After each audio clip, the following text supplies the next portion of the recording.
أعوذ بالله من الشيطان الرجيم. بسم الله الرحمن الرحيم. والسماء ذات البروج واليوم الموعود وشاهد ومشهود. قتل أصحاب الأخدود النار ذات الوقود إذ هم عليها قعود وهم على ما يفعلون بالمؤمنين شهود وما نقموا منهم إلا أن يؤمنوا بالله العزيز الحميد الذي له ملك السماوات والأرض والله على كل شيء شهيد. إن الذين فتنوا المؤمنين والمؤمنات ثم لم يتوبوا فلهم عذاب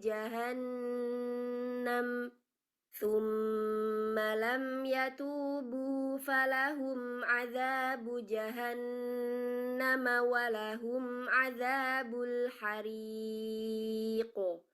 إن الذين آمنوا وعملوا الصالحات لهم جنات تجري من تحتها الأنهار. ذلك الفوز الكبير. إن بطش ربك لشديد. إنه هو يبدئ ويعيد وهو الغفور الودود ذو العرش المجيد فعال لما يريد. هل أتاك حديث الجنود فرعون وثمود بل الذين كفروا في تكذيب والله من ورائهم محيط بل هو قرآن مجيد في لوح محفوظ. Jangan lupa saksikan video selanjutnya. RK Akordeon, bahagia di dunia, mulia di akhirat. Jangan lupa follow semua akun sosial media RK Akordeon.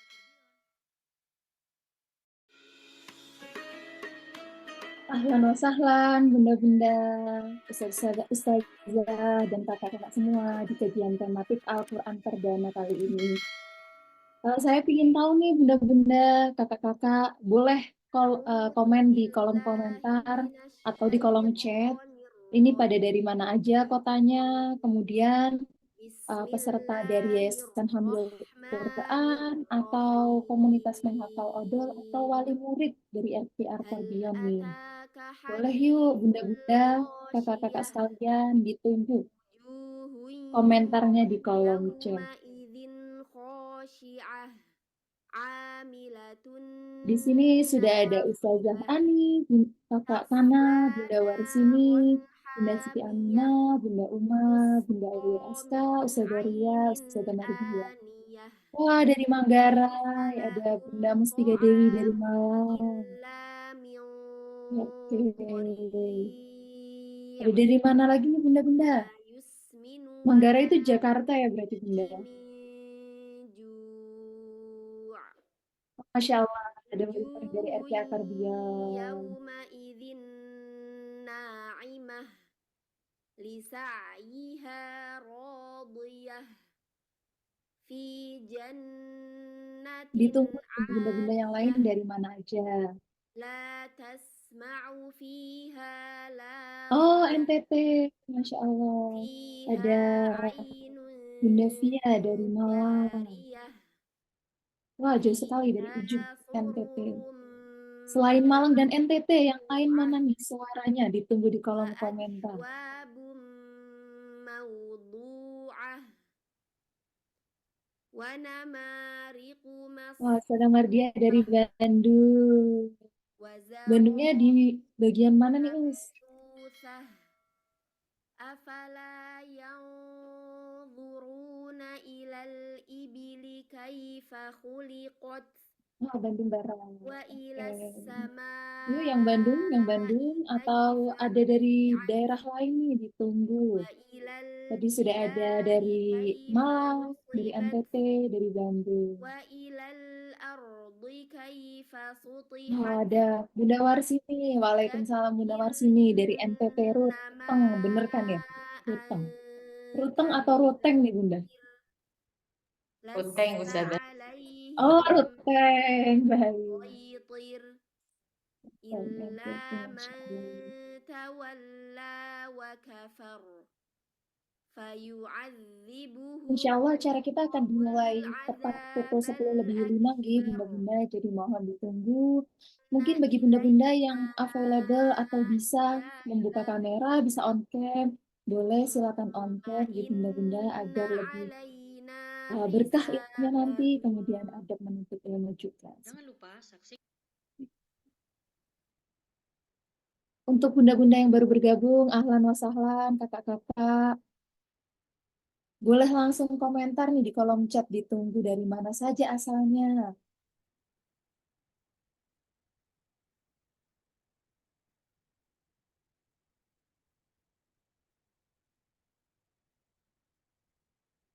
Ahlan wa sahlan, Bunda Titi.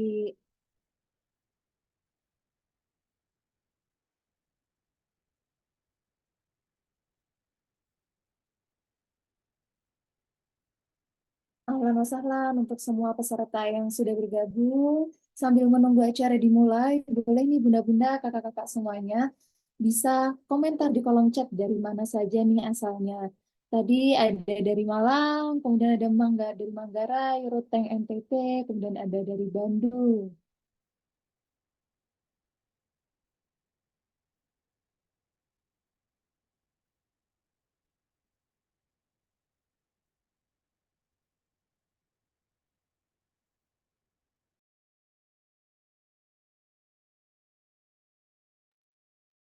Kemudian boleh banget nih Bunda-Bunda yang bisa untuk on cam, kemudian dipersilakan untuk on cam di Bunda, biar semakin berkah ilmunya nanti.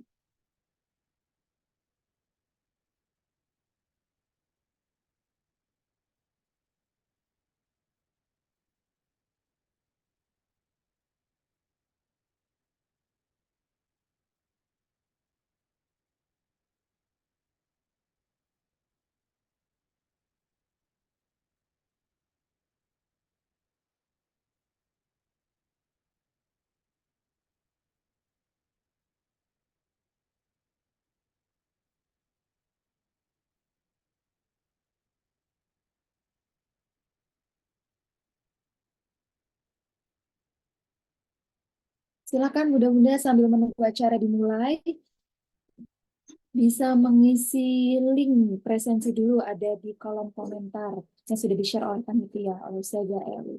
Silakan Bunda-Bunda, kakak-kakak yang sudah bergabung sambil menunggu acara dimulai, dapat mengisi terlebih dahulu presensi yang sudah ada di kolom komentar atau di kolom chat.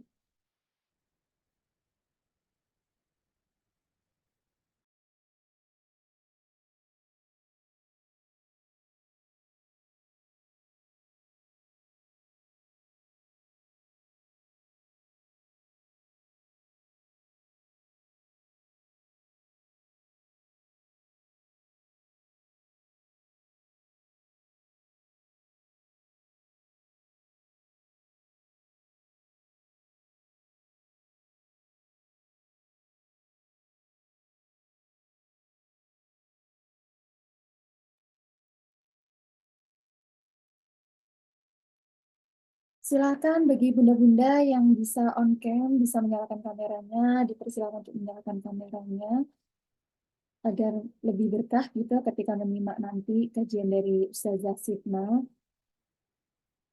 Kemudian yang baru bergabung, ahlan wa sahlan, insya Allah acara akan kita mulai tepat pada 10:05, gitu, bunda-bunda, kakak-kakak semuanya.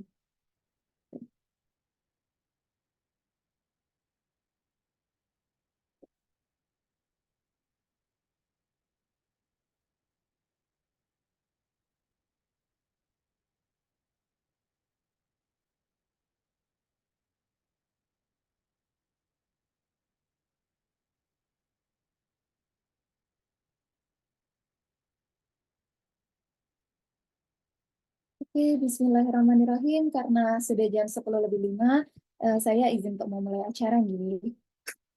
Assalamualaikum warahmatullahi wabarakatuh. Waalaikumsalam warahmatullahi wabarakatuh. Alhamdulillahirrahmanirrahim. Wassalatu wassalamu ala asrofil anbiya'i wal mursalin. Sayyidina Muhammad wa ala alihi wa sahbihi ajma'in. Rabbi shrah li sadri wa yassir li amri wa hlul 'uqdatam min lisani yafqahu qawli. Amin ya rabbal alamin. Alhamdulillahirrahmanirrahim, kita panjatkan puji syukur kepada Allah Subhanahu wa Ta'ala yang alhamdulillah telah memberi kita kesempatan untuk berkumpul di majelis kajian pagi ini, kajian Al-Quran, begitu ya bunda-bunda saya sekalian, yang semoga insya Allah diberkati oleh Allah Subhanahu wa Ta'ala. Kemudian tak lupa salawat serta salam kita sampaikan kepada Nabi besar kita Muhammad Sallallahu Alaihi Wasallam, yang beliau telah menyebarkan cahaya iman, cahaya Islam, sehingga kita bisa merasakan hingga di detik ini, hingga saat ini, yang akhirnya dapat memotivasi kita juga untuk hadir di kajian pagi ini. Kemudian, agar acara kali ini berjalan dengan lebih berkah, mari kita membaca Al-Fatihah bersama-sama.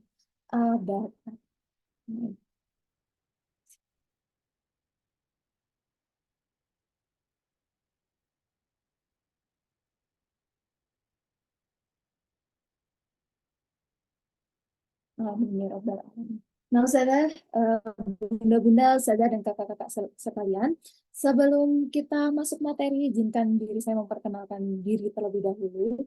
Jadi, nama saya Fatma, yang insya Allah akan membersamai bunda, Ustazah, dan kakak-kakak sekalian dari pagi ini hingga menjelang siang nanti. Begitu. Nah, kemudian sebelum kita mulai acaranya, saya ingin tahu dulu nih peserta yang sudah hadir di forum Zoom ini dari mana saja. Boleh kasih raise hand atau komentar di kolom chat kali ya, Ustazah, bunda-bunda sekalian. Peserta yang hadir, yang merupakan wali murid dari Rumah Quran Akordion, mana nih suaranya? Boleh raise hand dulu atau komentar di kolom chat. Jadi sepertinya sudah ada satu.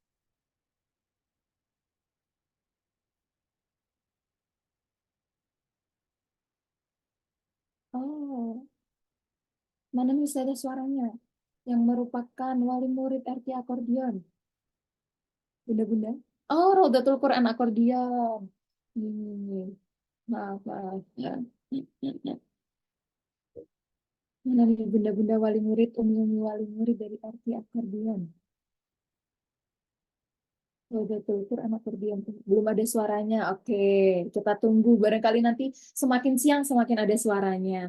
Kemudian saya mau absen dulu nih, mau presensi dulu yang dari peserta yang merupakan peserta program Talaki dan Tahfiz Yayasan Hamilul Quran Indonesia. Boleh angkat tangannya. Oke, ada Bunda Aini, ada Ustazah Mardia, ada Bunda Ravena atau Kakak Ravena.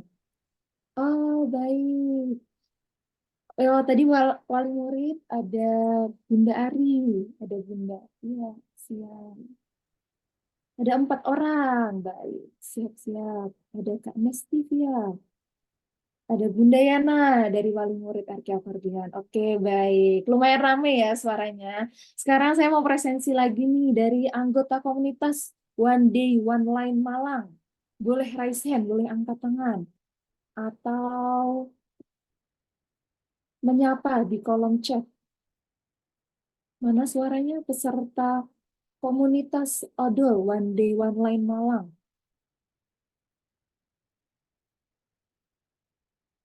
Wah, terpantau. Oh, baru 10 orang alias 1 orang. Oke, ada Bunda Mustika Dewi. Ahlan wa sahlan Bunda. Ada siapa lagi nih? Ada Ustazah Binti. Oke, baik. Terpantau baru 2 juta orang. Baru 2 orang. Oke, semoga semakin siang semakin ramai ya. Amin ya rabbal alamin. Nah, Ustazah, Bunda-Bunda, dan kakak-kakak sekalian, jadi acara kali ini adalah acara perdana gitu terkait yang berjudul menaklukkan kerasnya hidup dengan Al-Quran gitu. Kalau misalnya kita sadari akhir-akhir ini banyak banget isu-isu yang muncul ya Bunda, Ustazah sekalian, mulai dari kenaikan harga, terus permasalahan-permasalahan anak muda gitu banyak sekali gitu. Nah, selain itu bagaimana nih caranya kita menyelesaikan permasalahan-permasalahan ini gitu kalau ditinjau dari Al-Quran gitu. Nah, karena kan Al-Quran ini udah kayak jadi panduan hidup kita gitu ya. Kalau analoginya sih kalau misalnya kita beli blender baru atau mesin cuci baru itu pasti ada buku panduannya gitu. Nah, begitu juga dengan kita manusia hadir ke dunia, Allah berikan buku panduannya yang udah lengkap banget gitu. Lengkap banget dari A sampai Z permasalahan manusia, solusinya, panduannya, aturannya tuh ada di sini gitu ya. Yaitu ada di Al-Quran gitu. Nah, jadi pagi ini kita akan mengulik nih gitu bersama Ustazah Sitna bagaimana nih menaklukkan kerasnya kehidupan kita gitu. Kalau kita hidup lagi keras-kerasnya, lagi susah-susahnya, terus gimana sih panduannya gitu di Al-Quran tuh? Gimana sih Al-Quran tuh ngejelasin terkait menghadapi kerasnya hidup gitu. Nah, Al-Quran sendiri pasti memiliki pengaruh yang sangat jelas dan cepat untuk siapapun yang berinteraksi dengan baik gitu. Nah, kalau misalnya kita semakin lama bersama dengan Al-Quran, maka insya Allah seseorang akan merasakan semakin bertambah pengaruh yang dirasakan dari Al-Quran itu sendiri. Gitu. Nah, karena nggak ada nih pertemuan antara hati dan Al-Quran kecuali keimanan kita akan bertambah gitu. Selain itu, pancaran cahaya akan semakin benderang, kemudian energi kekuatan akan semakin terpancar, kemudian motivasi dan semangat kalau kita rajin bareng Al-Quran, insya Allah akan lebih kuat. Nah, tanpa berpanjang-panjang lagi nih, biar kita bisa mengulik secara maksimal gitu dan lebih dalam, nanti insya Allah kajiannya akan disampaikan oleh Ustazah Sitna. Sebelum dimulai, saya mau menyapa dulu Ustazah Sitna, apakah sudah bergabung? Assalamualaikum, Ustazah. Oh, Waalaikumsalam. ternyata ada yang resmi. Waalaikumsalam, Ustazah Sitna sudah bergabung. Oke. Sebelum dimulai kajiannya, agar lebih berkah-berkah gitu, berkali lipat berkahnya, mari kita dengarkan tilawah terlebih dahulu dari Ustazah Mardia. Kepada Ustazah Mardia, waktu dipersiapkan. Baik, jazakillahu khairan Kak Fatma. Assalamualaikum warahmatullahi wabarakatuh. Untuk kakak semuanya, jika ingin ikut menyimak, boleh dibuka Qur'annya, surah Al-Hadid, dimulai dari ayat 16. A'udzu billahi minasy syaithanir rajim. Bismillahirrahmanirrahim.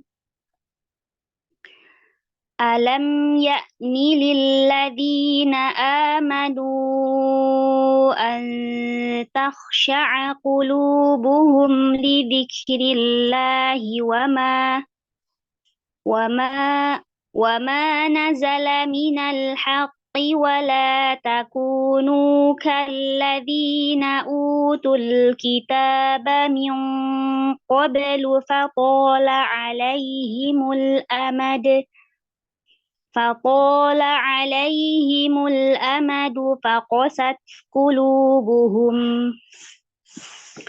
wa katsirun minhum fasiqun. اعلموا أن الله يحيي الأرض بعد موتها قد بينا لكم الآيات لعلكم تعقلون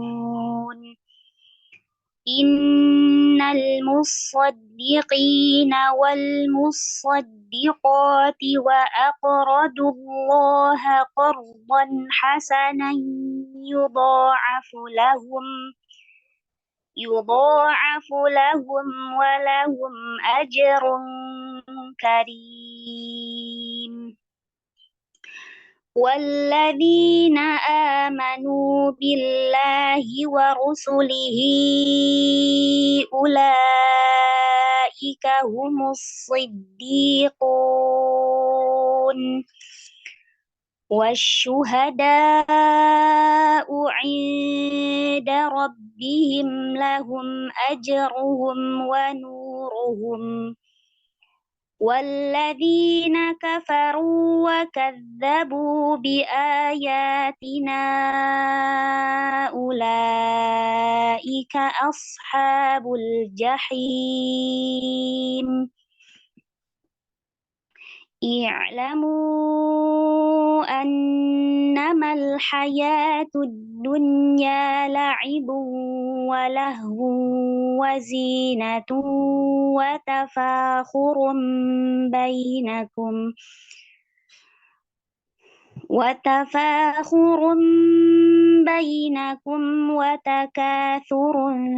في الأموال والأولاد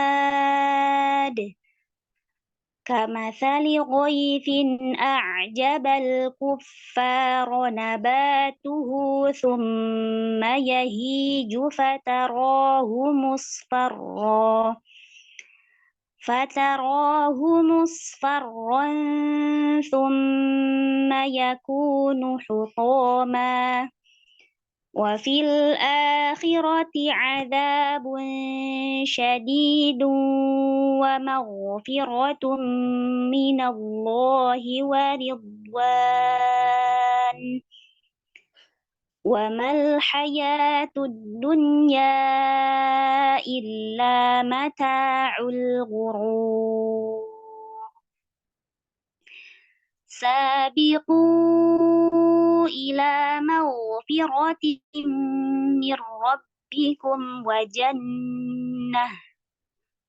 وجنة عرضها كعرض السماء والأرض أعدت للذين آمنوا بالله ورسله ذلك فضل الله يؤتيه من يشاء والله ذو الفضل العظيم ما أصاب من مصيبة في الأرض ولا في أنفسكم إلا في كتاب من قبل أن نبرأها إن ذلك على الله يسير لكي لا تأسوا على ما فاتكم ولا تفرحوا بما آتاكم والله لا يحب كل مختال فخور الذين يبخلون ويأمرون الناس بالبخل ومن يتول فإن الله هو الغني الحميد لقد أرسلنا رسلنا بالبينات وأنزلنا معهم الكتاب والميزان ليقوم الناس بالقسط وأنزلنا الحديد فيه بأس شديد ومنافع للناس وليعلم الله من ينصره ورسله بالغيب إن الله قوي عزيز ولقد أرسلنا نوحا وإبراهيم وجعلنا في ذريتهما النبوة والكتاب فمنهم مهتد وكثير منهم فاسقون ثم قفينا على آثارهم برسلنا وقفينا بعيسى بن مريم وآتيناه الإنجيل وجعلنا في قلوب الذين اتبعوه رأفة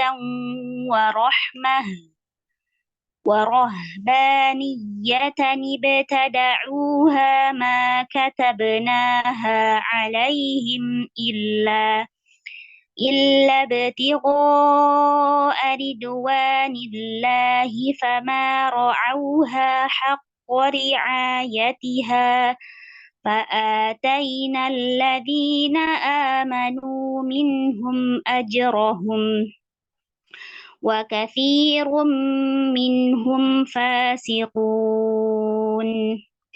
يا أيها الذين آمنوا اتقوا الله وآمنوا برسله يؤتكم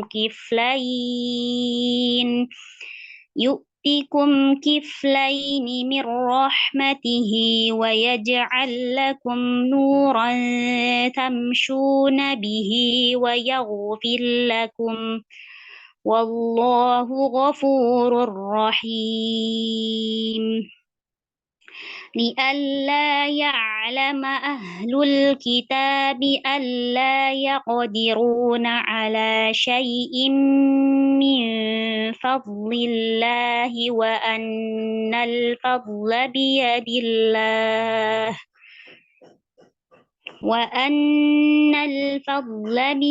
الله يؤتيه من يشاء والله ذو الفضل العظيم الحمد لله رب العالمين اللهم ارحمنا بالقرآن جزاكم الله خيرا كثيرا. Terima kasih banyak Ustazah Mardia yang sudah membacakan ayat suci Al-Quran. Semoga keberkahan Al-Quran dan rahmah selalu terlimpah kepada beliau dan kepada kita semua yang mendengarkan. Amin ya Rabbal Alamin. Kemudian selanjutnya mari kita dengarkan bersama kajian tematik Al-Quran yang berjudul Menaklukkan Kerasnya Hidup dengan Al-Quran bersama Ustazah Arsitna Sabilan atau bersama Ustazah Siti. Kepada Ustazah Sitna, waktu dan layar dipersilakan. Ya, terima kasih Kak Fatma. Bismillahirrahmanirrahim. Assalamualaikum warahmatullahi wabarakatuh. Waalaikumsalam warahmatullahi wabarakatuh.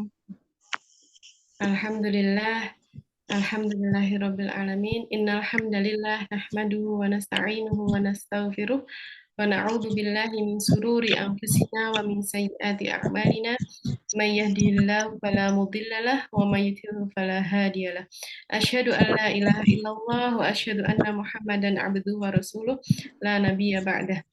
Alhamdulillah segala puji bagi Allah ya yang telah memberikan kita rahmat serta hidayahnya memberikan kita nikmat iman, nikmat Islam dan nikmat bermajelis ya, meskipun dalam forum yang online ya, alhamdulillah bagi saya ini rahmat dan hidayah Allah karena bisa menikmati majelis ilmu meskipun kita di rumah seperti Kak Binti sambil bersama Ananda ya di rumah juga, barangkali yang lainnya juga sambil bekerja.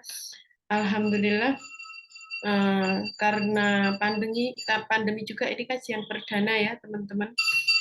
Kajian perdana yang kita laksanakan dari berbagai kota, dari berbagai latar belakang bisa mengumpulkan kita di sini tidak lain dan tidak bukan karena rahmat Allah. Salawat dan salam senantiasa kita haturkan kepada Rasulullah Nabiullah Muhammad SAW. Semoga kita mampu menjadi pengikut beliau ya, baik dari segi perkataan maupun perbuatan kita bisa mengikuti sunnah-sunnahnya, dan semoga kita juga bisa mendapatkan syafaat di yaumil akhir kelak. Saya izin share screen ya teman-teman.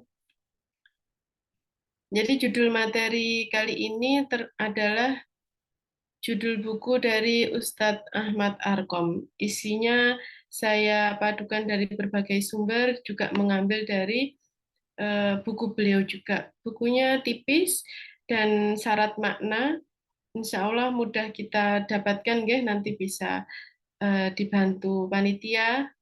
Juga bocorannya, insya Allah door prize-nya juga salah satunya ini juga ya. Menaklukkan kerasnya hidup dengan Al-Quran. Siapa yang di sini merasa hidupnya keras? Coba teman-teman bisa nulis di chat WA masing-masing yang sedang dipikirkan saat ini apa gitu. Silahkan, apa aja yang sedang dipikirkan hari ini, yang terbesit dalam pikiran saat ini apa? Silahkan tulis di kolom chat ya, sambil melanjutkan materi nanti sambil kita baca bersama-sama. Sudah ada ke pasar serba mahal, betul sekali. Ya nanti melebar kemana-mana. Nanti saya baca sekilas ya. Ini pembukaannya dulu. Segala sesuatu yang berhubungan dengan Al-Quran menjadi mulia. Jadi ini saya lupa mengambil kutipan dari mana, tapi insya Allah ini yang kita pahami bersama ya. Kenapa background-nya ini juga, baru sadar juga background-nya PPT-nya kopi ya. Nah, kenapa kopi ya? Ternyata filosofinya karena hidup itu pahit gitu, tapi kita menyukainya, kita menikmatinya. Sebagaimana kopi sangat digandrungi banyak orang ya. Kalau yang di Malang sekarang kafe tempat ngopi itu berjamur di mana-mana ya. Karena meskipun pahit, pahit ternyata dinikmati dan disukai oleh banyak orang. Saya mengambil beberapa contoh untuk hal ini ya, terutama nanti kaitannya dengan Al-Quran ya. Di negara-negara Islam seperti Mesir, Qatar, orang-orang yang membaca Al-Quran itu dimanapun, di kendaraan, di tempat umum itu biasa ya. Jadi banyak memang mereka negara Muslim, negara Islam, dan banyak sekali yang Islamnya taat gitu. Kalau di Indonesia sejauh ini saya lihat hanya di masjid-masjid, kalau di tempat-tempat umum mungkin ada tapi masih jarang. Termasuk pun di Malang pun kita mau ngajukan, pernah mau di kayu tangan itu ya, kayak Malioboro kalau di Jogja ya, itu pengen tilawah di ada kursi-kursi di sana itu tidak diizinkan oleh pemerintah. Padahal di Jogja itu diizinkan. Kita tahu kemarin sepak bola itu kan di Qatar ya, dan bagaimana pemerintahan Qatar itu luar biasa, bahkan hal-hal yang sepele seperti orang masuk hanya dengan baju pelangi karena itu simbol LGBT tidak diizinkan, minuman keras tidak diizinkan, dan mereka saklek dan ibaratnya dengan itu konsisten gitu dengan peraturan bahwa kami negara Muslim tolong hormati, negara Islam tolong hormati peraturan dari kami. Termasuk juga yang istimewa di Qatar ini adalah anak-anak itu kalau dia belajar Al-Quran, dia bebas untuk tidak sekolah formal ya. Tapi nanti ketika dia sudah 30 juz, mereka misal 30 juz di usia kelas 4, kelas 5 SD, mereka boleh disetarakan langsung masuk SD dengan itu. Karena mereka yakin orang yang menghafal Al-Quran, orang yang bersama dengan Al-Quran adalah orang-orang yang cerdas. Dan kemarin pun di RG Akordion sempat mengundang waktu itu Ustadz Suli Hamdani, ya mungkin bisa jadi teladan. Ceritanya ini kalau keluarga beliau ada di Indonesia, ya ada di Malang. Beliau pernah bekerja perawat ketika itu di Qatar, tidak ada background ustadz maupun ustadzah, tapi karena lingkungan di Qatar yang luar biasa, beliau pun juga menyampaikan demikian, ya, ketika kami bersama Al-Quran, hidup kami semua serba mudah. Dan anak-anaknya dari yang keempat anaknya itu, ketika mereka menghafal Al-Quran dan selesai, ada yang 10 tahun sudah selesai, di sana sangat diapresiasi, diberikan 10 dinar, bahkan bisa bertemu dengan Misyari Rosid, Said Qutb, para masyayikh dakwah yang kita kenal internasional itu luar biasa di sana.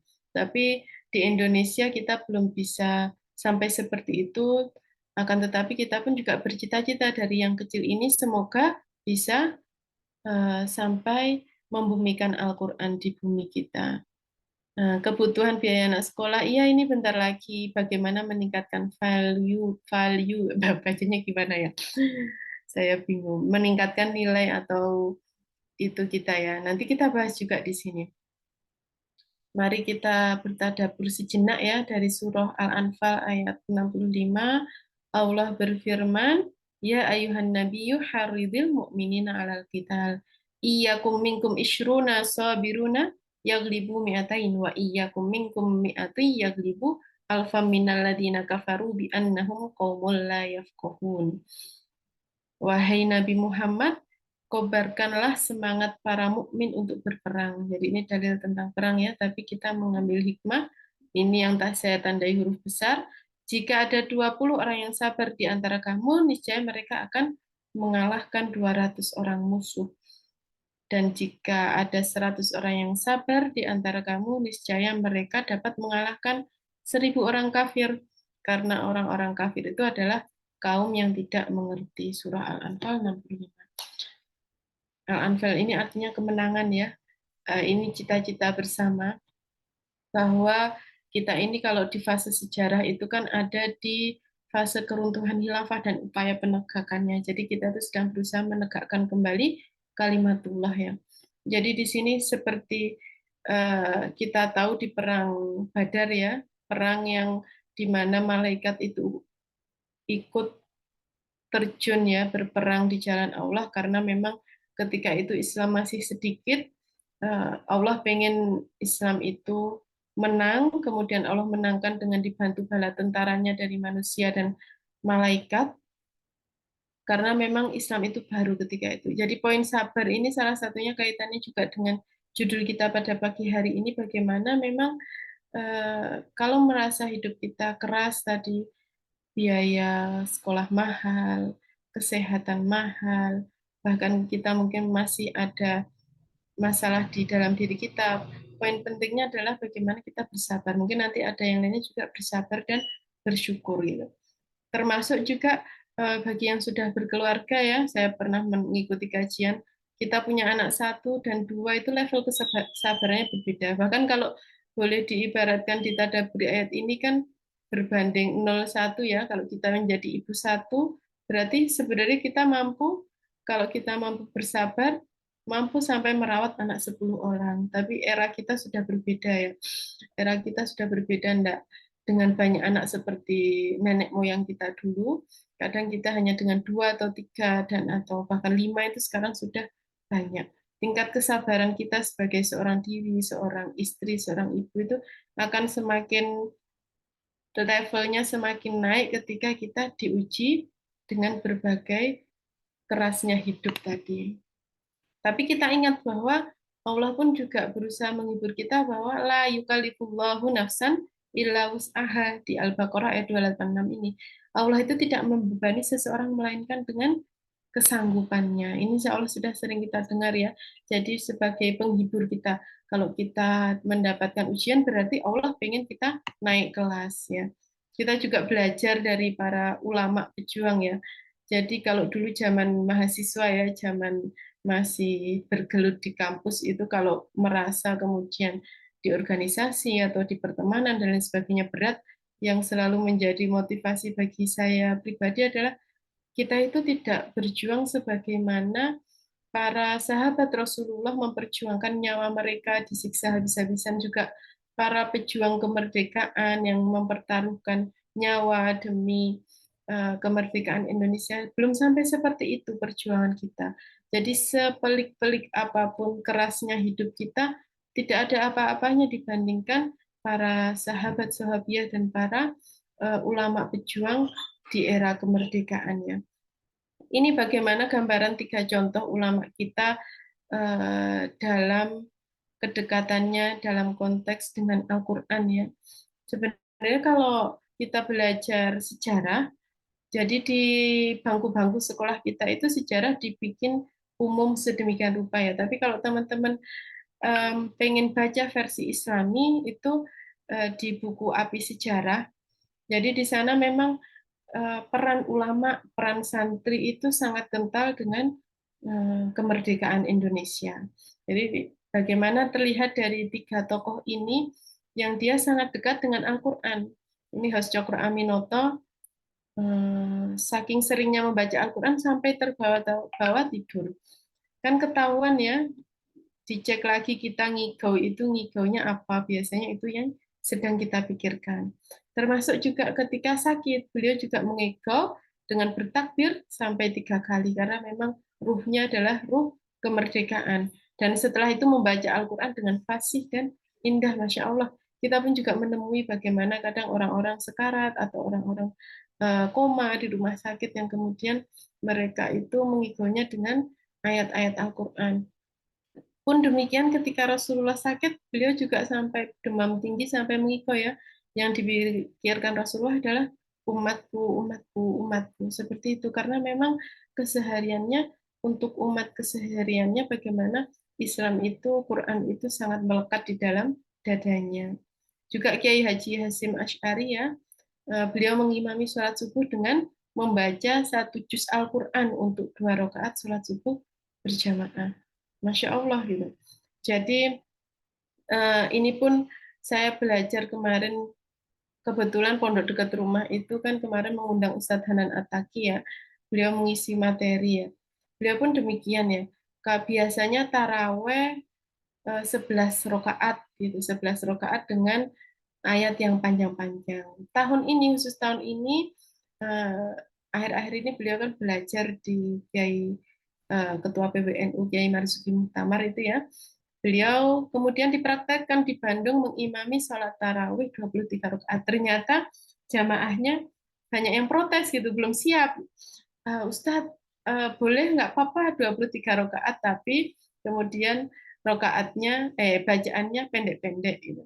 Itu pun termasuk ijtihad ketika kenapa kemudian tarawih itu dari itu ya 11 ke 23 itu kan karena semakin lama itu level atau kekuatan kita untuk berdiri dalam sholat itu lama, sehingga di masa sahabiah itu nggak apa-apa kita pendek-pendek baca Qur'annya, surat di Qur'an, tapi rokaatnya banyak, akhirnya 23 rakaat. Insya Allah itu semua ada dalilnya dan insya Allah benar. Masalah hilafiyah tidak perlu kita perdebatkan ya.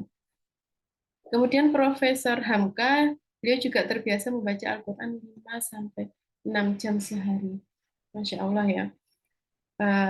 Dan ketika beliau di penjara selama 2 tahun 4 bulan, beliau menghatamkan Al-Quran sebanyak 150 kali.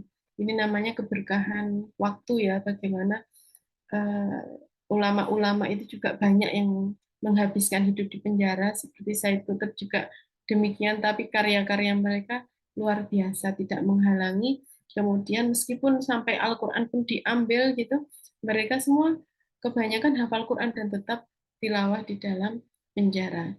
Ini tadi sudah ada tambahan ya. Ini ada pertanyaan ya. Kok sudah ada pertanyaan masuk ya? Yang dipikirkan bagaimana cara membuang sampah-sampah di pikiran hati. Nah, oke, hidup terikat, terus bertekad memberantas kemiskinan. Amin. Bisa lengket hafalannya. Ini Mbak Ravena panjang. memanage ya, nanti kita bahas lah. Kemudian saya pengen tahu ini selanjutnya. Udah ini kita tutup ya teman-teman. Ini kita lanjutkan satu slide dulu ya. Ini kebiasaan tilawah para salaf. Saya ambil dari buku At-Tibyan ya. Adab penghafal Al-Qur'annya. Jadi ada ulama yang hatam itu dalam semalam, Salim bin Itar, Abu Umar Al-Kindi, ini dalam semalam bisa hatam 3-4 kali. Ada yang hatam semalam 1 kali, ini di kolom kedua. Hatam dalam sepekan, ini lebih banyak ya. Kemudian hatam dalam semalam sampai 8 kali, Masya Allah Ibnu Hatib. Tapi kemudian karena ini adalah para salaf atau ulama yang dekat dengan zamannya Rasulullah ya, di buku itu dijelaskan lebih lanjut bahwa kalau untuk kita menghatamkan Al-Quran dalam semalam itu menurut jumhur ulama itu makruh. Kenapa? Kalau para ulama yang di sini tertulis namanya di sini, mereka itu sudah hafal, paham maknanya, mentadaburi dan melaksanakannya. Tetapi kalau kita, apa yang terjadi dalam kita kalau kita baca hatam dalam 1 malam, 1 hari, yang terjadi kita hanya membaca saja, hanya sat wat gitu, tidak bisa jadi tajwidnya tidak benar dan belum tentu juga kita mentadaburi, tidak, apalagi tidak melaksanakan gitu. Makanya kenapa kalau untuk level kita saat ini adalah paling cepat 3 hari atau maksimal 1 bulan ya, itu yang disarankan kepada kita. Saya pengen tahu ini boleh ditulis lagi di chat setelah Ramadan ya. Insya Allah ingat ya, karena pasti kan kalau Ramadan habis kita tahu, oh kita hatam sampai juz 30, oh kita hatam batasnya sampai juz ini. Sampai saat ini sudah 1 bulan lebih, sudah berapa juz yang kita baca atau sudah berapa kali hatam kita baca Al-Quran, silahkan tulis di kolom komentar ya teman-teman ya.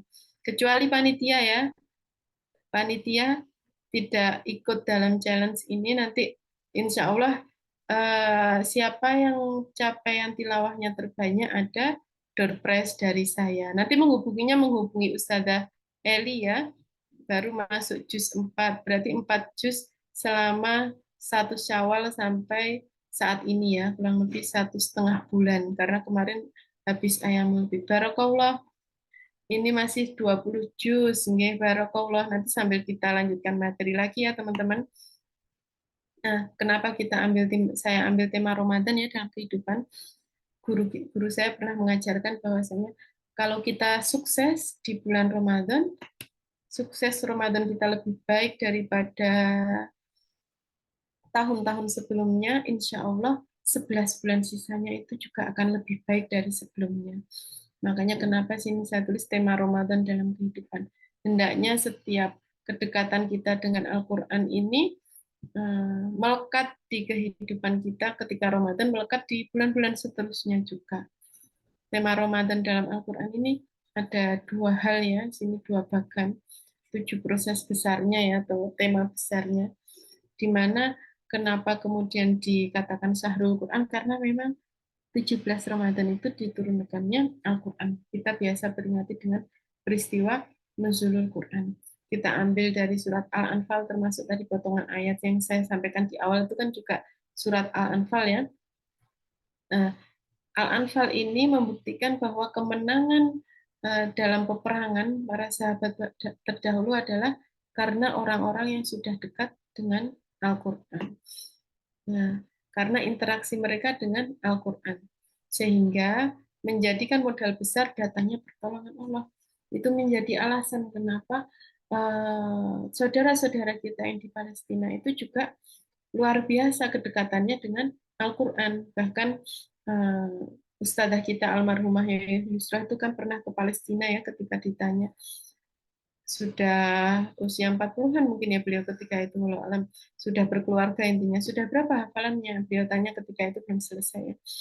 Baru 20 juz gitu. Oleh warga di Palestina ya ditanya, ini cerita dari almarhumah sendiri ya. Kamu ngapain saja di Indonesia? Kan nggak perang, kenapa belum selesai juga Qur'annya gitu. Itu kan balasan yang cukup menohok ya. Terkadang situasi di sekitar kita yang nyaman itu justru melenakan kita.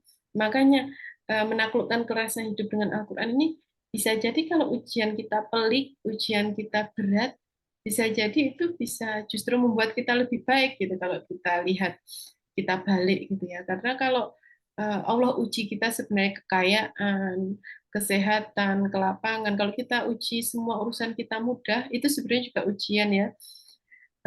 Justru kita malah kebanyakan terlena dan tidak sadar bahwa itu juga ujian. Ini tadi juga sudah saya singgung sedikit bagaimana kemenangan Rasulullah ya di bulan Ramadan juga kaitannya dengan perang Badar dan Fathu Makkah ya. Di surat Al-Fat bagaimana orang-orang yang mendapatkan pertolongan Allah karena mereka juga sebelumnya senantiasa bersama Al-Qur'an dan mereka tidak boleh melepas Al-Qur'an, senantiasa bersama Al-Qur'an sebagai lahan dakwah. Jadi salah satu pesan dari Ustadz Hanan Ataki kemarin ketika halal bihalal Syawal itu adalah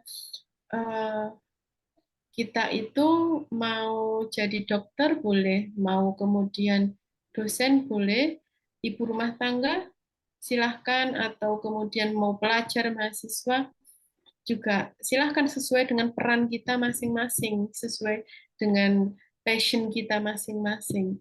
Tapi kita jangan melupakan bahwa tugas kita adalah amar ma'ruf nahi mungkar, tugas kita adalah sebagai seorang dai, itu yang utama. Makanya ada jargon itu kan nahnu duat qabla kulli syai', kita itu dai sebelum yang lain gitu. Jadi dokter dai, dosen dai, yang mana dakwah kalau Ustadz Hanan sendiri kan dakwahnya di kalangan remaja, semuanya sesuai dengan bahasanya masing-masing. Baru 4 orang ya ini. Silahkan yang lainnya. Kak Lale Nur Hidayah sampai sekarang kurlep 1 kali hatam dan sekarang sudah di juz 16. Masya Allah, barakallah Kak Lale, bisa istiqomah 1 hari 1 juz. Silahkan yang lainnya dari 1 Syawal sampai saat ini sudah berapa juz yang dibaca. Nggak perlu malu-malu, di bawah itu juga nggak apa-apa, menjadi motivasi bagi kita bersama. Selanjutnya hadis Rasulullah ya. Dari Abu Hurairah berkata, Rasulullah bersabda, siapa saja yang dikehendaki baik oleh Allah, niscaya dia akan memberikan cobaan padanya. Hadis riwayat Bukhari. Apa hikmah dari hadis ini yang bisa kita ambil? Bahwa setiap mukmin itu pasti punya ujian ya. Kita semua di sini pasti punya ujian, nggak mungkin nggak, baik kekurangan maupun penyakit. Ini contoh ujiannya ya. Kalau di Al-Quran kan juga ada dalilnya ya, Allah menguji kamu dengan sedikit ketakutan, yang macam-macam dan seterusnya itu ayatnya. Namun semua yang menimpanya adalah kebaikan. Kalau kita bisa berhusnudzon seperti ini, insya Allah hidup kita akan nyaman, hidup kita akan berkah ya. Karena ujian itu untuk menjadikannya semakin dekat dengan Allah dan menjadi penghapus dosa-dosanya. Kita sering itu ya, dengar doa kalau orang sakit, syafaqillah, syafaqallah, syifa'an la ba'sa tahurun, insya Allah gitu. Semoga segera sembuh dan diampuni dosa-dosa kita karena sakit gitu. Juga termasuk kedekatan, kalau kita bisa merasakan ya kedekatan kita dengan Allah itu kebanyakan kan justru lebih dekat ketika Allah itu memberikan ujian kepada kita. Kalau hidup kita bahagia-bahagia saja, bisa kita cek, kita tetap ingat Allah nggak sih gitu. Biasanya kalau kita punya hajat, kita mau ujian, atau anak kita diuji penyakit, suami kita atau orang tua kita sakit, kita kan semakin dekat dengan Allah ya. Kalau kita punya hajat, kita semakin berusaha mendekat kepada Allah. Tapi kalau hidup kita bahagia-bahagia saja, seringkali kita terlena. Makanya level orang yang paling tinggi adalah yang bisa kemudian hidupnya tetap bahagia, tapi tetap dekat dengan Allah. Ini bagaimana mulai kita masuk teknis ya. Ada satu lagi. Oh, ini pertanyaan Kak Aziza.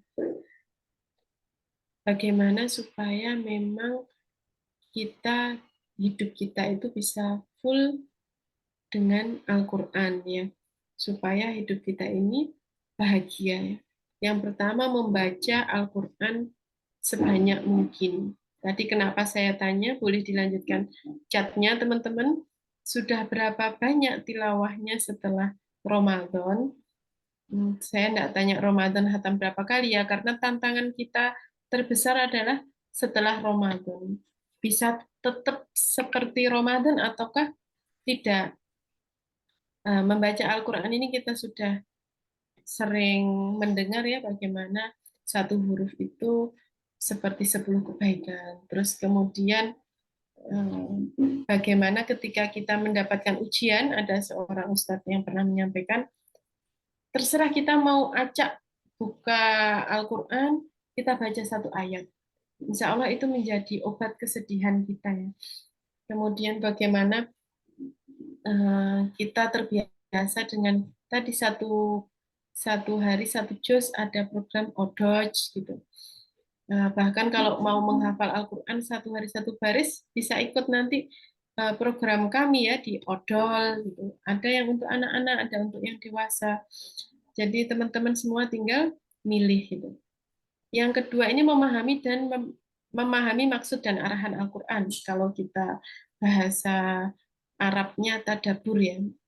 Sebenarnya ayat-ayat tentang afala yatadabbarun Al-Quran itu kan diungkit berkali-kali ya. Kalau diungkit berkali-kali di beberapa ayat diulang-ulang oleh Allah, berarti tadabbur Al-Quran itu menjadi poin yang penting. Kita tidak hanya kemudian asal baca, tapi hendaknya kita juga mentadaburi artinya juga. Bahkan mungkin belajar tafsirnya. Nah, ini termasuk tadabbur surat Muhammad ayat 24 ya. Al-Quran itu dapat menghilangkan sumbatan, membuka jendela, mendatangkan cahaya, menggerakkan perasaan, menggugah hati, membersihkan nurani, dan menciptakan kehidupan ruh yang dengannya hati menjadi cerah, terang, dan bersinar. Makanya kenapa mentadaburi Al-Quran ini menjadi hal yang penting supaya hidup kita itu lebih cerah. Yang terakhir mewujudkan arahan Al-Quran dalam kehidupan. Ini bahasa mudahnya adalah bagaimana yang sudah kita pahami di dalam Al-Quran, di dalam kalamullah itu kita laksanakan. Dan ini level tertinggi ya, setelah membaca dan mentadaburi. Saya baca lagi chatnya. Barakallah Kak Purnama, Kak Mei, juz 24 Ustazah, waktu Ramadan juz 21, Barakallah, Kak Purnama juz 14, Kak Agi baru sekitar 20 juz. Barakallahu fikum jami'an. Boleh tetap lanjut chatnya ya. Nah, ini kita bisa menilai diri kita pribadi juga ya. Bagaimana ciri pribadi yang akrab dengan Al-Quran. Ada 4 ciri ya. Yang pertama, kita menjadikan Al-Quran menjadi teman setia kita. Kalau dulu kami yang dipesankan ketika mahasiswa ya, walau alam semoga teman-teman sampai saat ini pun juga masih seperti demikian ya. Al-Quran itu hendaknya dibawa kemana-mana. Kalau kami dulu belum ngetren tilawah di HP, jadi yang tetap yang dibawa mushaf ya, Al-Quran terjemah itu. Jadi tas itu isinya kalau nggak buku kuliah ya sama Al-Quran, udah yang penting itu aja, lain-lainnya itu tambahan di hari itu. Ini tadi sama seperti poin selanjutnya, bagaimana yang namanya teman setia itu ya kita baca terus, kita menjadikan Al-Quran kita baca dalam segala keadaan hidup kita, dengan selalu membacanya, kemudian merenungkan, dia akan mengarahkan hidup kita dengan serta selalu bersamanya hingga akhir kehidupan kita. Makanya kenapa ada materi namanya istiqomah ya, karena ini akhir kehidupan kita. Kita berharap akhir hayat kita adalah akhir yang husnul khotimah. Kemudian yang kedua, bagaimana kita menjadikan Al-Quran ini seperti telaga, melepaskan dahaga. Kalau kita haus, minumnya dengan Al-Quran. Sama kalau kita mungkin haus itu kan tandanya airnya belum masuk, artinya kita belum baca Al-Quran bisa jadi. Makanya kita jadikan ibaratkan Al-Quran ini seperti telaga yang melepaskan dahaga spiritual saat kita haus kasih sayang, perhatian, kemudian semangat hidup, rasa percaya diri kepada diri sendiri, sehingga dengan ini kita memiliki tekad kuat untuk menanggung beban perjuangan berat hidup masing-masing. Yang selanjutnya kita Al-Quran ini sebagai pemimpin ya. Pemimpin itu biasanya orangnya baik, yang kita ikuti. Kalau Al-Quran itu sudah pasti baik, jadi bagaimana dia menjadi pemimpin kiadah maskulah kita ya. Karena bisa jadi kalau suami, kemudian kepala sekolah, atau mungkin kelompok ketua PKK, URT, dan lain sebagainya itu bisa jadi salah karena mereka dan kita semua manusia itu al-makanu khata' wal isyan, kita itu tempat salah dan lupa ya. Tapi kalau Al-Quran insya Allah semuanya benar gitu. Dan ketika kita tidak sepenuhnya percaya diri ya untuk melangkahkan hidup, saat kita ragu menentukan cita-cita, saat kita terpanggil untuk menjadi penyebar kebenaran, hendaknya kita mendekatkan diri dengan mengakrabkan diri dengan Al-Quran. Dan yang terakhir, Al-Quran itu sebagai pemandu hidup kita. Kurang lebih hampir sama dengan pemimpin ya. Pemandu hidup itu kan yang kita ikuti ya. Kita dipandu untuk pasti ya ke jalan yang benar, jalan yang Allah ridhoi.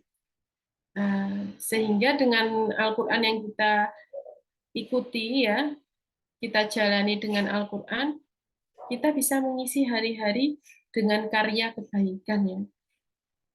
Tentu saja dengan digerakkan iman serta rasa syukur kepada Allah. Jadi iman itu sebelum Quran ya teman-teman.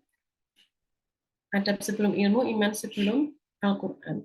Makanya kenapa mungkin ada yang tanya, ada yang dia 30 juz tapi pacaran akhlaknya jelek, dia kemudian sering tilawah Al-Quran tapi kenapa akhlaknya belum bagus? Karena memang bisa jadi dia Quran dulu belum iman. Makanya yang perlu kita tekankan juga di awal di sini adalah hendaknya kita menghayati atau mengimani Al-Quran ini dengan keimanan yang sepenuhnya, keimanan kepada Allah ya, bukan hanya formalitas membaca, formalitas menghafal, tadabbur, sehingga nanti kalau kita sudah benar melaksanakan kaidah iman sebelum Al-Quran, insya Allah akan terlihat dari segi perilaku dan kehidupan kita, baik atau buruknya.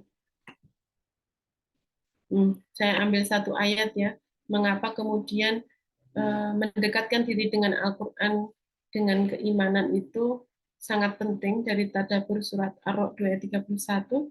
Sesungguhnya Al-Quran telah menjadikan di dalam jiwa yang mau menerimanya, insya Allah kita di sini mau menerima Al-Quran semua ya, dan membentuk kepribadiannya sesuatu yang lebih dari sekedar mengguncangkan gunung-gunung, membelah bumi, dan menghidupkan orang mati. Jadi ini adalah diambil dari tafsir fi Dhilalil Quran ya. Said Qutb, beliau ini menggambarkan seperti ini. Al-Quran telah menciptakan di dalam jiwa-jiwa hal-hal luar biasa yang lebih besar dan lebih berpengaruh dalam kehidupan. Bahkan lebih jauh bekasnya daripada pembentukan bumi itu sendiri. Jadi ini luar biasa digambarkannya bagaimana ketika kita bisa menanamkan dalam jiwa kita ini Al-Quran ya. Digambarkan seperti ini karena memang luar biasanya Al-Quran. Kalau kita melihat sirahnya, bagaimana orang-orang yang dekat dengan Al-Quran, kita lihat Muhammad Al-Fatih ya, yang dia bisa mewujudkan ya sabdanya Rasulullah untuk membebaskan Konstantinopel. Juga para ulama-ulama terdahulu, Imam Syafi'i, Imam Bukhari. Mereka semua adalah orang-orang yang sangat menghormati dan bahkan melaksanakan Al-Quran dengan baik gitu. Kita semua bisa mencontoh dari ulama-ulama terdahulu terkait ini. Kita mulai pada sosok impian atau tadi nilainya yang pengen kita ambil sih, kita pengen jadi seperti apa sih kalau kita sudah bisa dekat dengan Al-Quran. Ya, ini tadabbur lagi di surat Ali Imran. Kemudian ayat 79 ya. Jadi di ayat ini Dr. Ed Abdullah Al-Qarni menjelaskan siapa manusia robbani. Jadi cita-cita kita bersama itu adalah menjadi manusia yang robbani. Di sini dijelaskan panjang. Saya izin membaca ya. Jadi bagaimana kita menjadi manusia yang robbani itu diuraikan dengan uraian yang berikut ya. Pelajari ilmu yang bermanfaat. Kerjakanlah amal soleh, ajarkanlah hikmah kepada sesama, dan tabahkanlah hati dalam melakukan itu semua. Tadi kembali ya, sabar ternyata masuk di sini juga. Jika kalian telah melakukannya, berarti kalian telah menjadi manusia robbani. Kemudian jadilah pelita dalam kegelapan, bagaimana kita bisa menjadi sesosok dai tadi ya. Penganjur kebaikan, pencegah keburukan, amar ma'ruf nahi mungkar, penyabut keutamaan dan pembuat kebaikan di muka bumi.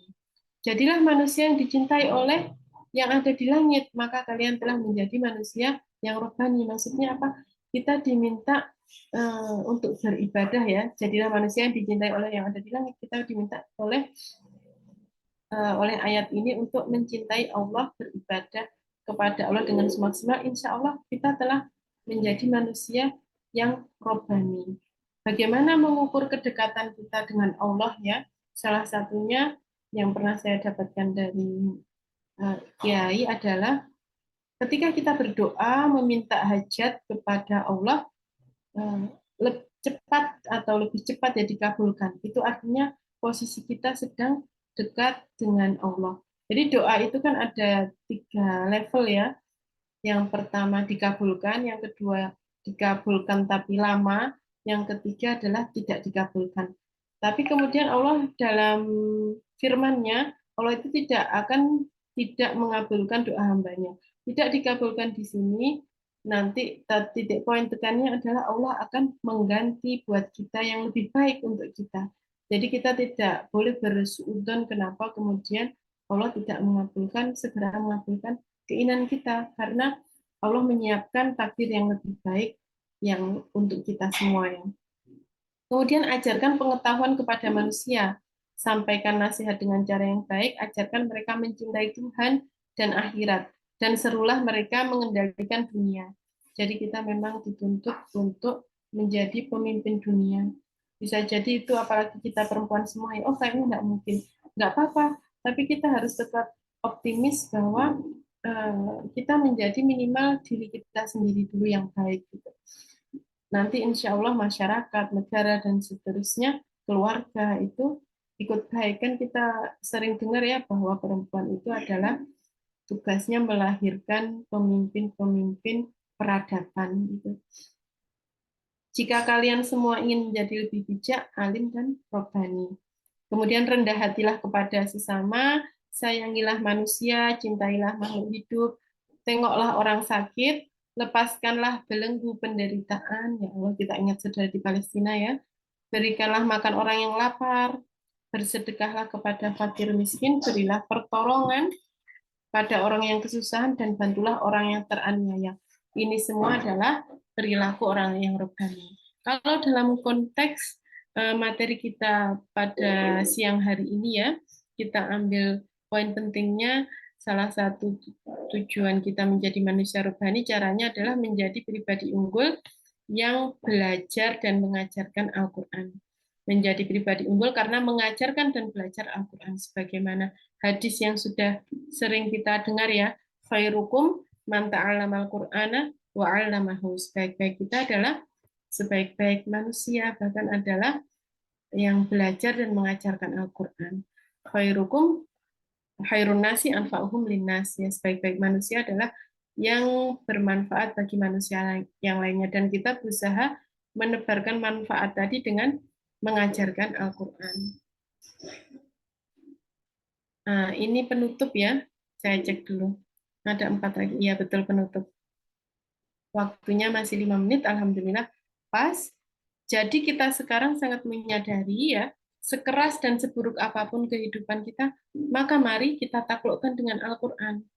Terima Al-Quran dengan penuh keimanan, serta hendaknya kita menggembleng diri kita dengan Al-Quran. Jadi sebenarnya kaitannya dengan Al-Quran ini akan terasa di dalam hidup kita. Hitunglah di hari itu, pada subuh atau bahkan sebelum subuh kita menyelesaikan 1 juz Al-Quran. Insya Allah satu hari itu hidup kita mudah dan dimudahkan oleh Allah, urusan kita mudah, di hati tenang. Tapi kalau kemudian kita belum menyelesaikan bacaan Al-Quran, bisa jadi hari itu ada saja ujian, cobaan, atau bisa jadi beberapa urusan belum selesai dan sebagainya. Insya Allah bisa kita ambil hikmah dan kita rasakan masing-masing di dalam kehidupan kita. Termasuk di akhir bukunya Ustadz Arkom ini juga menuliskan, emang hidup itu keras ya, gitu. Emang kok judulnya menaklukkan kerasnya hidup, gitu. Beliau menambahkan hidup itu keras, intinya ya dijabarkan detailnya. Hidup itu memang keras untuk orang yang jauh dengan Al-Quran, tapi untuk orang yang dekat dengan Al-Quran, insya Allah hidup itu bahagia dan mudah gitu. Makanya kemarin ada salah satu kiai kita ya yang kemudian menikah lagi. Saya tidak sedang membahas poligami, mungkin barangkali sensitif ya untuk kita semua para perempuan. Tapi kemudian yang hikmah yang bisa diambil dari peristiwa itu, ada kemudian yang mengomentari bahwa yang namanya syariat itu membahagiakan. Semua syariat yang Allah berikan kepada kita itu adalah kebahagiaan kita di dunia maupun di akhirat.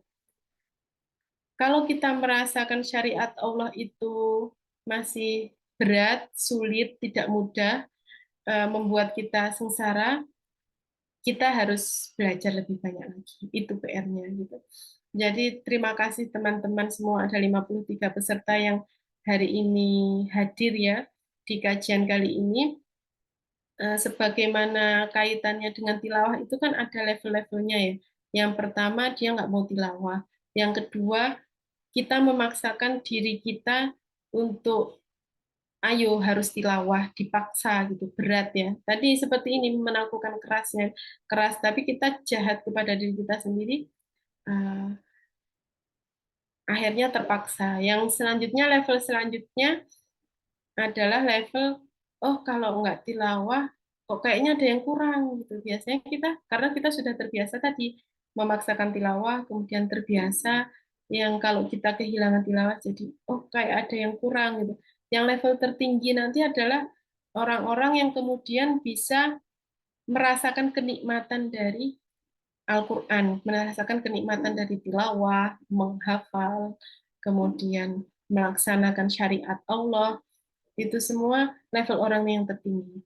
Bisa jadi bahkan saya sendiri belum mencapai level ini, tapi kita semua bercita-cita dan berusaha untuk berada di level yang tertinggi itu. Ya, insya Allah itu materi kita pada siang hari ini ya. Sambil saya baca lagi sebelum saya kembalikan ke MC ya, juz 23. Masuk juz 30, melanjutkan Ramadan juz 20, berarti 10 juz Barakallah, Kak Aini 12 juz, Kak Nurwati 17 juz. Insya Allah Barakallah tadi yang paling banyak ya.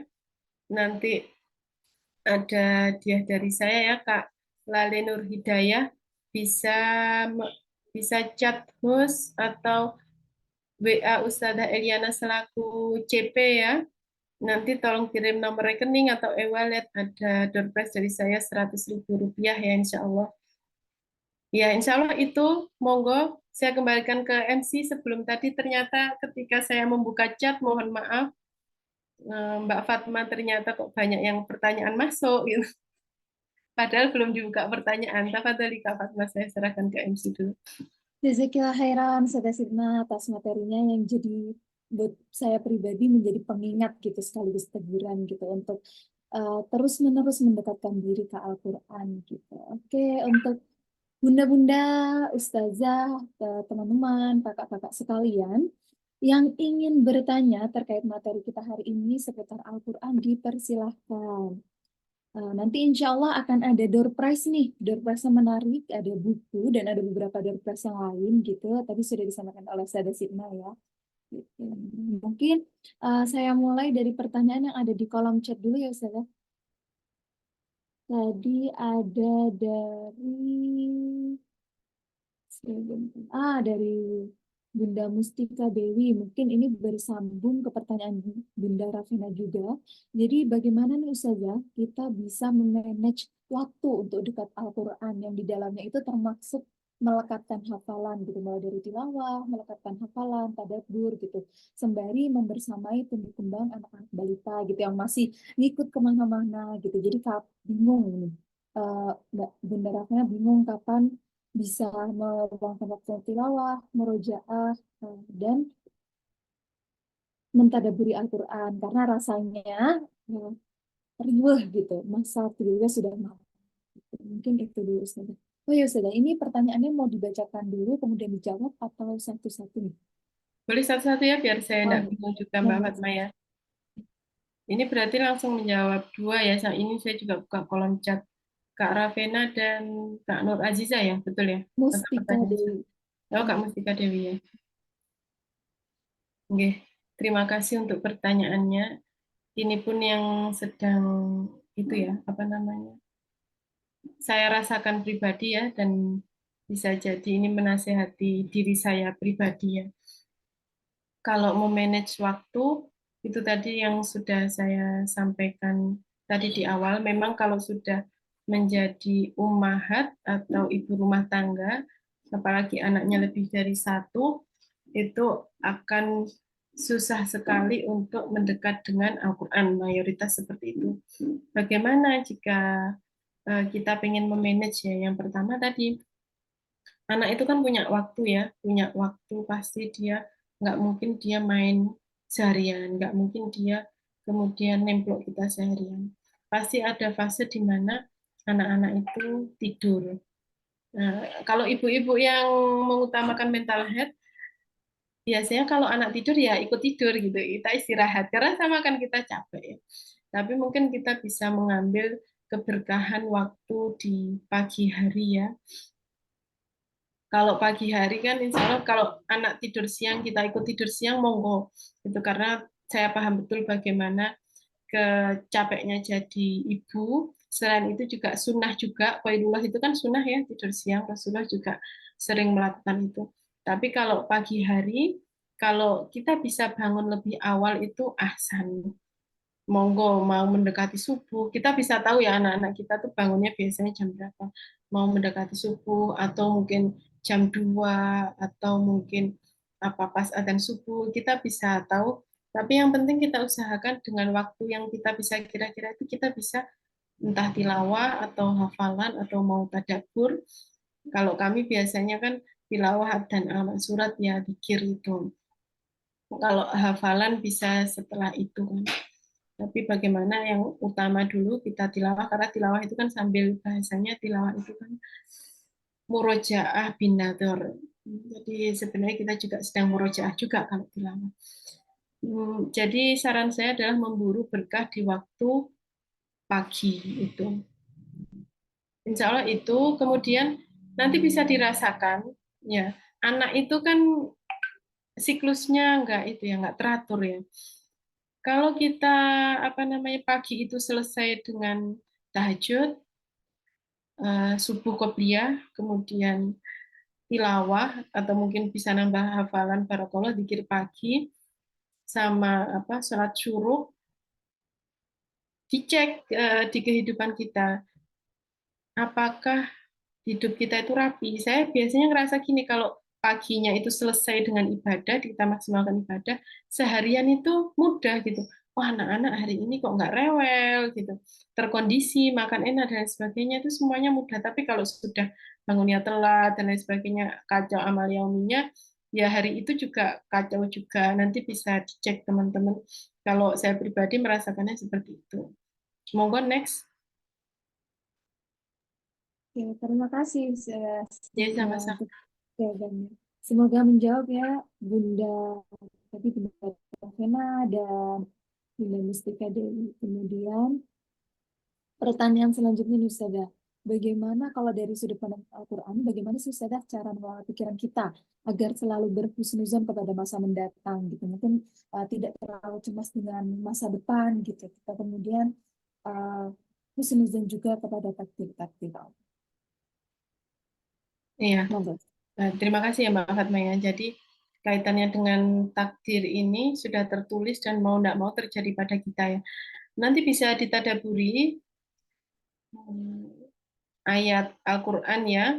Saya lupa ayat berapa, mungkin Ustazah Vina bisa membantu. Bahkan daun yang jatuh berguguran itu semua atas kehendak Allah. Jadi apapun yang terjadi pada kita, daun aja jatuh itu sudah diatur oleh Allah, maka apapun yang terjadi kepada kita juga tentunya atas takdir Allah. Makanya kenapa kita itu selalu berhusnudzon kepada masa mendatang. Harus senantiasa berhusnudzon ya. Dan tadi seperti saya sampaikan tadi, sebenarnya kalau Allah kemudian tidak mengabulkan permintaan kita itu bukan tidak dikabulkan, tapi karena Allah mau menggantinya lebih baik. Seperti juga ayat perang ya, ini termasuk moto hidup saya ya, yang ada di Al-Quran adalah bisa jadi kita menyukai sesuatu tapi itu tidak baik bagi kita, tapi bisa jadi kita membenci sesuatu padahal itu baik bagi kita. Nah, itu tadi yang menjadi landasan supaya kita bisa tetap berhusnudzon kepada takdirnya Allah. Dan insya Allah kalau sudah bisa seperti itu, kita akan selalu sabar, syukur, berlapang dada, hidup kita akan lebih nyaman, lebih enak, bahagia gitu ya. Insya Allah itu Kak Nur Azizah. Oke, semoga menjawab Kak Nur Azizah. Kemudian saya buka kesempatan untuk untuk Ustazah, Bunda-Bunda dan kakak-kakak sekalian yang mau bertanya secara langsung on mic untuk satu orang, boleh silakan raise hand. Kalau ada yang mau bertanya langsung kepada Ustazah. Masya Allah banyak sekali ya pertanyaannya. Iya, menumpuk Ustazah di kolom chat. Barangkali ada satu orang Ya, monggo yang mau bertanya tanya langsung. Ini yang belum terjawab, kalau waktunya habis silahkan chat saya ya, nanti saya jawab voice note-nya. Terus Masya Vina Allah. jazakillah yang tadi daun jatuh itu Al-An'am ayat 59. Oke, sambil menunggu yang raise hand, Ustazah, Ya. saya bacakan pertanyaan selanjutnya. Ya. Ustazah. Ini masih bersambung dengan pertanyaan sebelumnya nih, Ustazah. Ada dari Kak Mei. Assalamualaikum Ustazah. Waalaikumsalam. Bagaimana kalau misalkan tetap membaca Al-Quran, tapi saya juga suka menonton drakor, film, dan masih mendengarkan musik. Apakah artinya bacaan Al-Qurannya belum masuk ke hati Ustazah? Ya. Dari sekian banyak penjelasan tentang musik ya, atau drakor dan lain sebagainya, saya paling suka penjelasan Ustadz Koh Denis Lim itu ya. Beberapa hari ini kan viral ya, bagaimana Ustadz Adi Hidayat ya viral dihujat, viral ada bisa jadi yang senang. Kaitannya dengan Ustadz Adi Hidayat itu membolehkan, bukan membolehkan ya, tapi beliau menyamakan di surat Asyura itu syair itu musik gitu. Beberapa hari ini cukup viral itu. Tapi dari semua penjelasan asatid kita, asatidah, ada yang mengharamkan, ada yang menghalalkan, ada yang membolehkan. Bagi saya yang paling masuk ke saya dan membekas itu adalah penjelasan Ustadz Koden Muslim tadi. Saya juga akhir-akhir ini juga follow IG-nya ya. Bukan masalah fikih dulu yang kita bahas ya, tapi masalah suka dan tidak sukanya Allah gitu ya. Nah, kalau masalah halal haram itu monggo teman-teman belajar dan kita mau ambil yang mana, kita mau ambil dalil yang mana, karena itu khilafiyah ya. Tapi kita kembali lagi, kira-kira Allah itu lebih suka saya nonton drakor, film, musik, atau lebih suka saya membaca Al-Quran gitu. Kembali lagi pertanyaan, tentu jawabannya jelas ya, lebih suka Al-Quran. Jadi tidak perlu diperdebatkan musik haram atau tidak, tapi kalau kita sebagai Muslim yang pengen lebih dicintai oleh Allah, maka hendaknya kita melakukan apa-apa yang disukai oleh Allah. Insya Allah itu Mbak Fatma. Terima kasih, Ustazah. Berarti berkaitan dengan barometer atau ukurannya adalah apakah Allah suka Iya, saya betul. tempat ini atau tidak. Iya. Nah, ini kita selanjutnya pertanyaan terkait bagaimana Ustazah menyampaikan ke anak yang berusia 6, 8, dan 10 tahun untuk menghadapi kerasnya hidup ini tuh dengan Al-Quran gitu. Mengingat sekarang tuh banyak sekali kan Ustazah masalah terkait kesehatan mental, kasus bunuh diri ada di mana-mana, bullying gitu. Nah, bagaimana Ustazah kita ini bisa menguatkan hati-hati anak kita gitu dengan Al-Quran seperti itu Ustazah. Ini pertanyaan dari Kak Kana.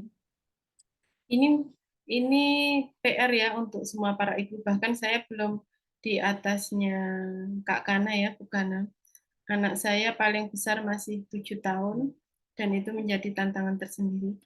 Kemarin suami diminta ngisi kajian yang itu materinya juga tadi sabar. Kemudian disampaikan oleh panitia merebaknya fenomena suicide atau apa itu bacanya gimana sih? Itu saya sampai nggak ngerti gitu. Ini apaan sih suicide gitu. Mahasiswa karena tren yang sekarang ganta-gantian. Ternyata setelah saya buka, saya googling, oh ini adalah fenomena bunuh diri dan memang sedang banyak, sedang viral karena mental anak-anak kita sudah tidak seperti dulu. Jadi kerasa ya, bagaimana mulainya milenial. Milenial ke Gen Z, saya punya adik-adik Gen Z itu sudah kerasa bedanya. Nanti ke Gen Z, nah ini kan Gen Alpha ya, anak usia 6, 8, 10 tahun itu pola pendidikan bahasanya dan berbeda. Kalau bagaimana cara menyampaikannya dalam menghadapi kerasnya hidup ini sebenarnya sebaik-baik pelajaran untuk anak-anak adalah contoh atau teladan dari orang tuanya. Jadi memang saya pun merasakan demikian dari kasus zaman ini di luar itu ujian kita luar biasa ya.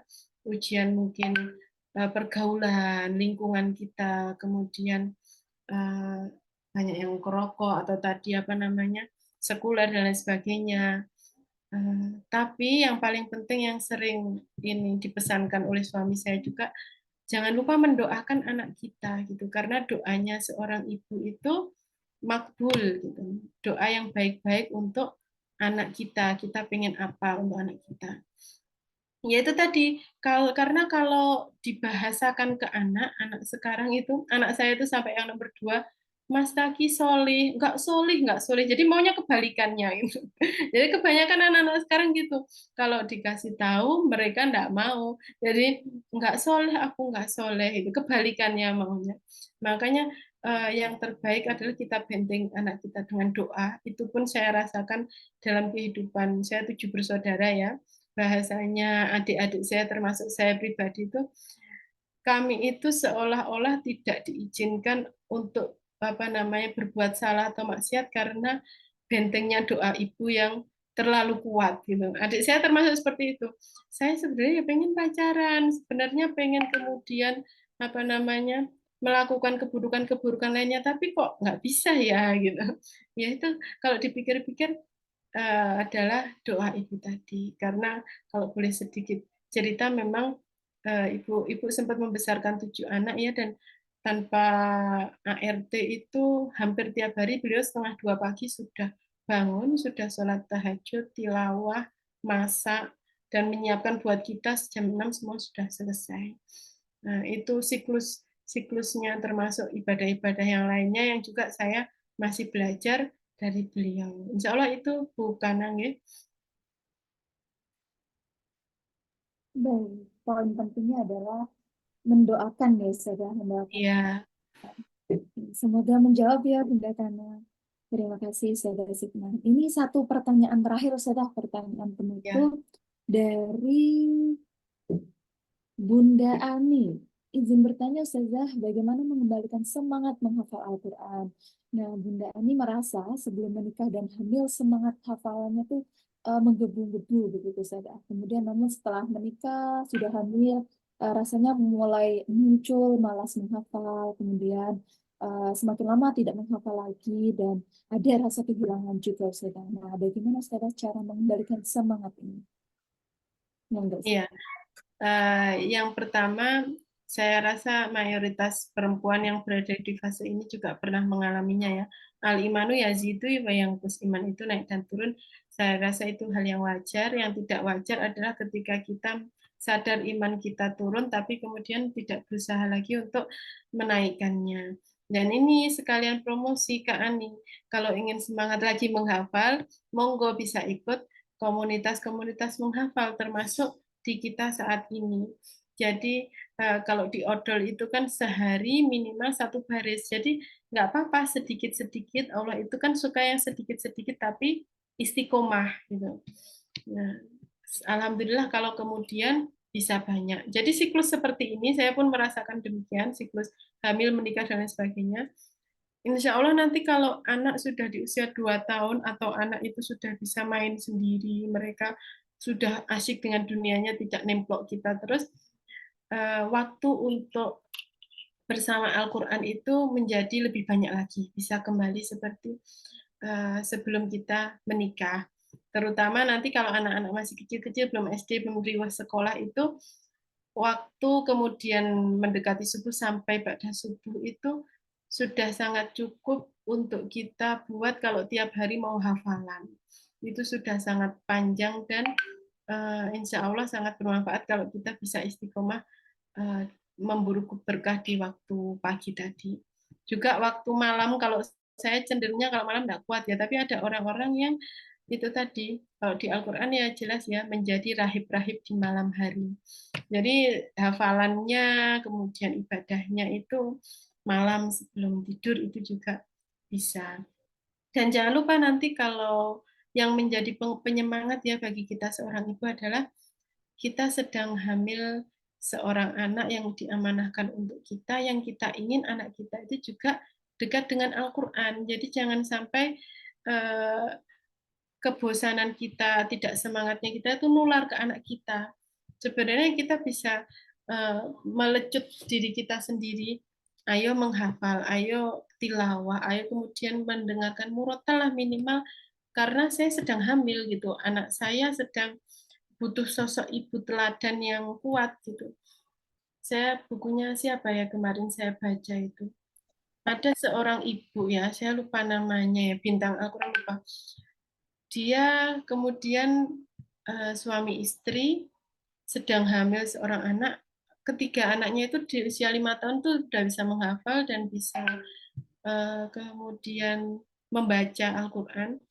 Ternyata ketika hamil itu dia tilawah bahkan sampai lelah, sampai capek secapek-capeknya, sampai suaminya itu bilang, sudah capek kamu, sudah istirahat, sampai ditegur suaminya seperti itu karena kelihatan capek, tapi beliau tetap memaksakan dirinya untuk tilawah. Ternyata anaknya hasilnya luar biasa anaknya gitu. Jadi setiap jerih payah kita sebagai orang tua itu nanti akan berbuah ke anak-anak kita. Cara bergabung dengan komunitas odol hampir habis ini dijelaskan ya Kak Fatma ya. Insya Allah bisa menghubungi CP, nanti kalau terlewat bisa menghubungi CP Ustadzah Eli juga, Eliana. Insya Allah itu Baik, saya terima sudah kasih adzan ini. banyak. Terima kasih banyak Ustazah Sitna untuk Ya, jawaban sama-sama Kak. menjawab Bunda Ani. Alhamdulillah kita telah sampai di penghujung acara. Jadi kalau boleh saya rangkum sedikit tadi pengingat dan teguran berupa materi yang sudah disampaikan oleh Ustazah Sitna adalah untuk kita selalu berusaha bersama Al-Quran gitu Ustazah. Karena Al-Quran lah yang nanti akan membentuk kepribadian kita, menuntun kita menjadi panduan. Kemudian yang dari situlah kita juga akan perlahan-lahan menemukan cara untuk bagaimana nih menghadapi kerasnya kehidupan gitu, susahnya membangun keluarga atau tantangan-tantangan yang ada di dunia ini gitu. Nah, kemudian dengan kita bersama Al-Quran itu juga tadi sudah ada banyak cerita dari Ustazah Sitna, hidup kita tuh akan terasa lebih ringan gitu. Jadi semoga dengan hadirnya kita di sini mendengarkan pengingat dari Ustazah Sitna, semoga kita semua bisa menjadi manusia robbani yang senantiasa tumbuh bersama Al-Quran. Amin ya rabbal alamin. Kemudian Ustazah sebelum saya tutup, jadi saya mau mengumumkan terlebih dahulu peserta-peserta yang mendapatkan door prize hadiah dari RG. Sebentar. Selain itu, sedikit promosi di Ustazah Sitna untuk bunda-bunda, ustazah, atau kakak-kakak sekalian yang ingin mendaftarkan putra-putrinya, nandanya untuk sekolah tahfiz di Raudhatul Quran Al-Fardion, atau mengikuti program taktis dan talaki bisa menghubungi Ustazah Eliana yang menjadi kontak person saat mendaftar webinar ini. Gitu. Monggo nanti setelah webinar selesai bisa di private chat Ustazah Eliana jika ingin mendaftar. Gitu. Sebagai usaha kita ya Bunda, Ustazah dan kakak-kakak sekalian untuk selalu bersama Al-Quran. Gitu. Oke, nah beberapa penerima door prize ada peserta yang hadir di awal waktu, barakallah untuk Kak Ani. Kemudian untuk peserta yang khatam terbanyak ada Kak Lali Nur Hidayah. Kemudian untuk penanya terbaik sebentar, siapa ini kira-kira penanya terbaik? Oh, untuk penanya terbaik nanti insya Allah akan langsung dihubungi oleh panitia. Nah, untuk Kak Ani, kemudian Kak Lale, silahkan nanti dapat menghubungi Ustazah Eliana yang merupakan kontak person untuk pendaftaran webinar kali ini. Barakallah fiikum. Untuk kakak-kakak semuanya yang sudah mendapatkan drop list.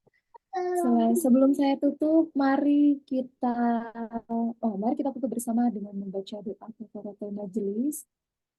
Allahumma wa bihamdika asyhadu an la ilaha illa anta astaghfiruka wa atubu ilaik. Semoga apapun yang kita dapatkan pada siang hari ini, dari pagi tadi hingga siang hari ini, bisa kita amalkan lebih baik lagi jika bisa kita sampaikan kepada siapapun, keluarga kita ataupun teman kita. Jika ada salah, itu maka datangnya dari saya pribadi, dan jika ada kebenaran, itu maka datangnya dari Allah. Wassalamualaikum warahmatullahi wabarakatuh. Terima kasih. Waalaikumsalam Assalamualaikum warahmatullahi wabarakatuh. Jazakumullah khairan, Ustazah, Bunda, dan kakak-kakak sekalian.